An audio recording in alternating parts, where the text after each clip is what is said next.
My name is Emily Carter, and I am 29 years old, living in the heart of Portland, Oregon.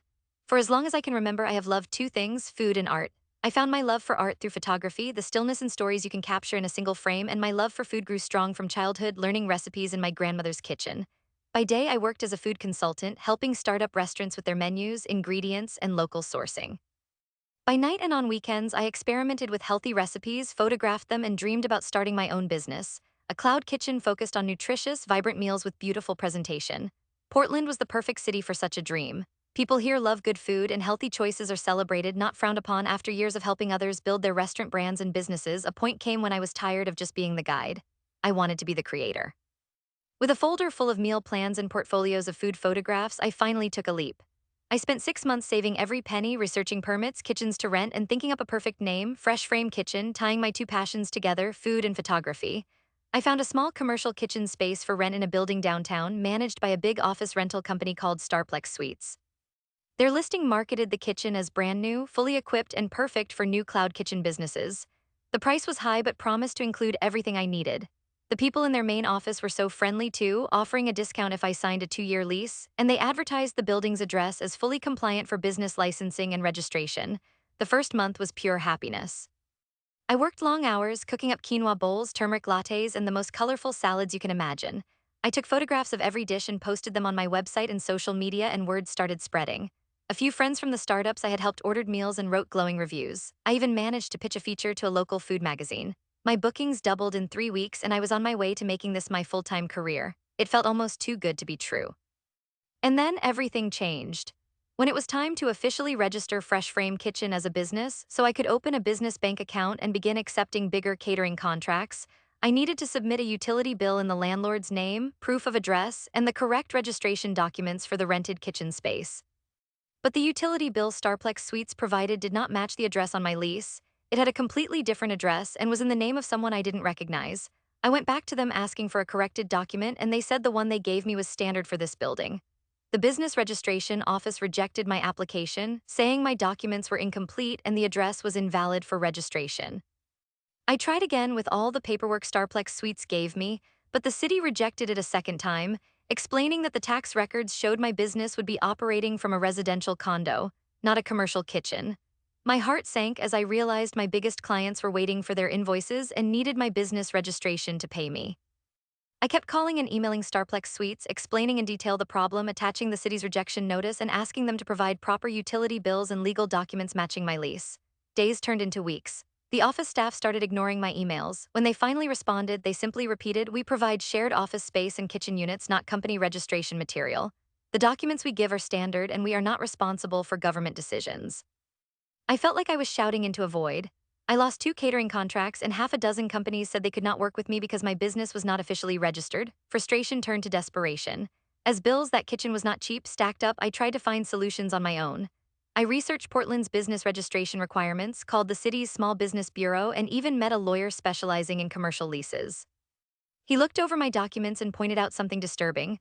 The lease from Starplex Suites listed my kitchen on the third floor, Suite K, but I found out that according to the city's records, there was no kitchen or even commercial space registered on that floor of that building. In fact, the floor was listed as vacant storage for the entire block, and the landlord's name on my bill was a trust that had dissolved 5 years ago. My entire business, the one I had worked to build from the ground up, was technically not allowed to operate from this space. I brought this evidence, every letter from the city, the wrong bills, the legal findings, to Starplex Suites management, demanding they fix the paperwork and help me register my business. They brushed me off with a short email: "We do not guarantee the outcome of any government process. Please refer to the terms outlined in your lease."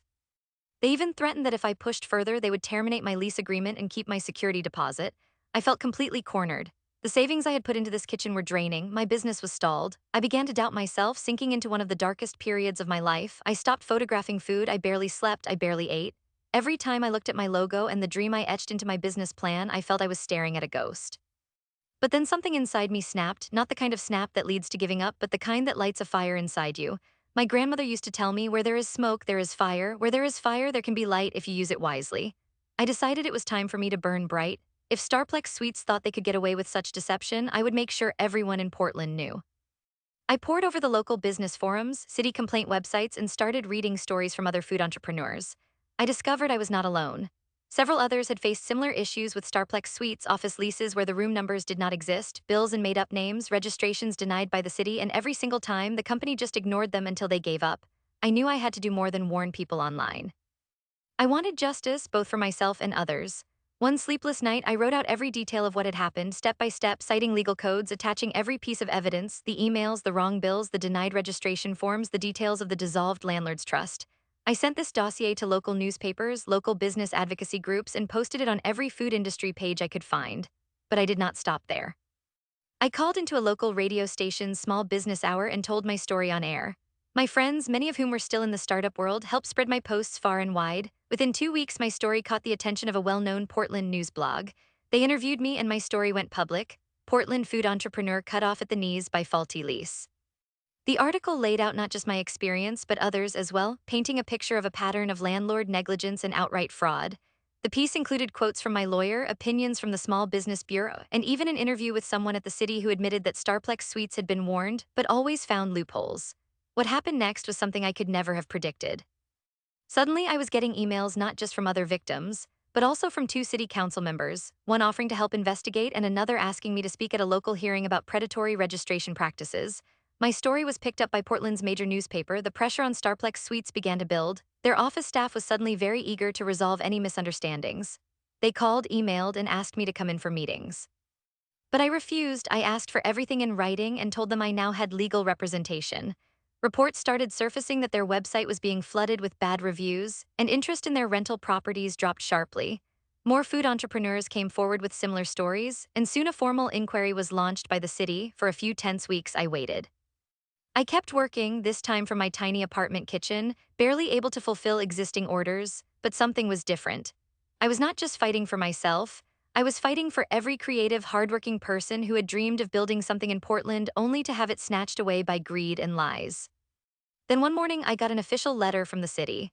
Starplex Suites was under investigation for fraudulent leasing, improper documentation, and creating barriers for small business owners. Not only that, but the city was suspending new business from being conducted in their properties until everything was brought up to code. Within days, the company offered me a full refund of all my rent, including my security deposit and a written apology. They even paid for me to rent a certified kitchen through a reputable landlord recommended by the city. I did not stop there, though. I made sure my victory was shared with every entrepreneur in Portland through business forums, a food magazine story, and photos of me, grinning ear to ear on opening day in my new, fully registered kitchen. Running Fresh Frame Kitchen became bigger than my personal dream. My story made an impact, and I was approached by food collectives and a photography publication to lead workshops for small business owners on how to avoid legal pitfalls and document their journey for advocacy. Sometimes I walk by the old Starplex Suites building and see the for lease signs in the windows and remember the nights of panic and self-doubt. Then I look around my thriving kitchen full of light, color, sizzle, and laughter and remember why I fought. I took hundreds of photographs, documenting every step of my journey, turning pain into evidence, evidence into justice, and justice into hope for others. Some people say revenge is cold, but for me, the best revenge was building something stronger, using my voice, and making sure our city was a little better for the dreamers who follow. If someone tries to bury you, just remember you might be a seed.